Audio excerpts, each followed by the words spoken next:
आपकी उम्र 40 साल है और 40 साल में कैसे करें गर्भधारण।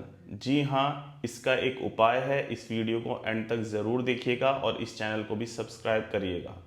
दोस्तों, आपकी उम्र 42 साल हो या 45 साल हो गई है, इस वजह से बच्चा कंसीव नहीं हो रहा है, या फिर आपको बच्चा कंसीव होता ही नहीं है, या फिर आपकी दूसरी शादी है, दूसरी शादी के बाद आपका बच्चा कंसीव नहीं हो रहा, या फिर दूसरे बच्चे को कंसीव करने में प्रॉब्लम हो रही है, या फिर 2 बच्चे हो गए हैं, तीसरा बच्चा कंसीव करने में परेशानी हो रही है। दोस्तों, परेशानी कुछ भी हो, इस वीडियो में इस चीज़ का आपको इलाज मिलेगा। इस वीडियो को एंड तक ज़रूर देखिएगा, क्योंकि लास्ट में मैं आपको एक स्पेशल टिप भी देने वाला हूं, जो कि आपको प्रेग्नेंट होने में बहुत ज़्यादा मददगार होगी। इस वीडियो को दोस्तों शुरू करते हैं। अगर आपको परेशानी हो रही है कंसीव करने में, तो आपको पता होना चाहिए कि आपका ओवुलेशन कब होता है, या फिर आपकी रिपोर्ट्स नॉर्मल हैं या नहीं हैं।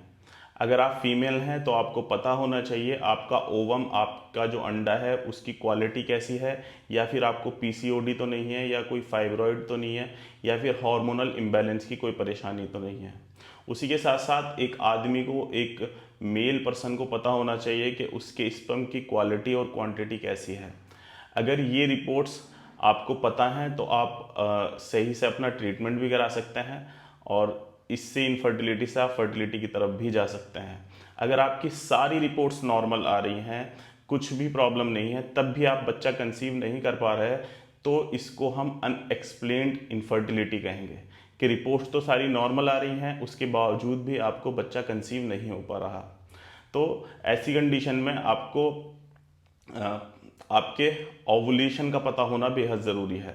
ओवुलेशन दोस्तों जो होता है वो है दोस्तों, आपकी जो ओवरीज हैं, यानी अंडेदानी है, उससे जो अंडा रिलीज़ होता है, ओवम रिलीज़ होता है, और रिलीज़ होकर के वो गर्भनली में जाता है। गर्भनली में जाने के बाद वो स्पर्म का इंतज़ार करता है। इस प्रक्रिया को हम ओवुलेशन कहते हैं। इस चीज़ का आपको पता होना चाहिए कि आपका ओवुलेशन डेज कब आते हैं, आपकी फर्टिलिटी विंडो कब खुलती है।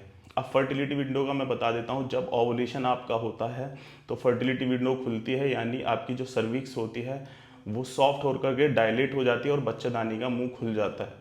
और इन दिनों में जब आप संबंध बनाते हैं तो सबसे ज़्यादा चांसेस होते हैं बच्चा कंसीव करने के। इन दिनों को आपको पता होना चाहिए, और मेल को भी पता होना चाहिए कि मेरे स्पर्म काउंट सही है, या स्पर्म की क्वालिटी और क्वांटिटी सही है, तो आप बच्चा कंसीव कर सकते हैं। तो आपको अब कहोगे मुझसे कि डॉक्टर साहब, हमें कैसे पता चले कि हमारा ओवुलेशन आ चुका है। तो ओवुलेशन को जानने के लिए आपको दोस्तों over the counter ovulation tracker kit मिलती हैं, जिससे आप पता कर सकते हैं कि मेरे ओवुलेशन डेज कब आएंगे। पर इस ट्रैकर किट का जो 90% चांसेस होते हैं कि आपको ओवुलेशन का पता चल पाता है, पर इसमें 10% ऐसा भी होता है कि ये गलत ओवुलेशन दे सकता है। अगर आपको बच्चा इसी महीने चाहिए, आपको इसी महीने बच्चा चाहिए, तो ये एक प्रो टिप है कि आपको पता होना चाहिए कि आपके मतलब कि ओवुलेशन कब आ रहा है। तो ये मैं स्पेशल टिप आपको देना चाहूँगा। या तो आप ओवुलेशन ट्रैकर किट आप इस्तेमाल करें, उससे आपको पता चलेगा। अगर आपको 100% पता करना है तो दोस्तों आपको फॉलिकुलर स्टडी की तरफ जाना पड़ता है। तो आपको हर दिन उसके लिए बुलाया जाएगा अल्ट्रासाउंड के लिए, और आपको बताया जाएगा कि आपकी ओवुलेशन डेज ये हैं। तो ये बहुत ही ज़बरदस्त प्रो टिप है, आप इससे बहुत इजीली बच्चा कंसीव कर सकते हैं। तो दोस्तों, ये तो हो गई प्रो टिप। अब बात करते हैं एक होम रेमेडी की, जिससे आपको बच्चा कंसीव होने में बहुत ही फ़ायदा मिलेगा। आपको ये होम रेमेडी का इस्तेमाल ऐसे करना है। आपको 4 बादाम लेने हैं, 4 बादाम और 2 अखरोट को आपको रात में भिगो लेना है। भिगो करके सुबह उठ करके नहर मुँह इसको चबा चबा करके खाना है। आपको बादाम को छील करके खाना है, और अखरोट ऐसे ही खानी है। ये चीज़ मेल और फीमेल दोनों को करना है, और लगातार 3 महीने तक करना है।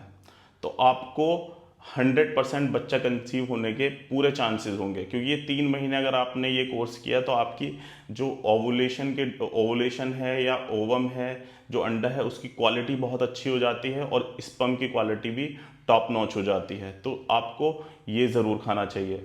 और ये भी नहीं सोचना चाहिए कि ये सिर्फ जो होम रेमेडी है इससे आपका जो है ये स्पर्म और ओवम अच्छे हो जाएंगे, अंडा और स्पर्म सही हो जाएगा। उसके साथ साथ आपको लाइफस्टाइल भी चेंज करने की ज़रूरत है।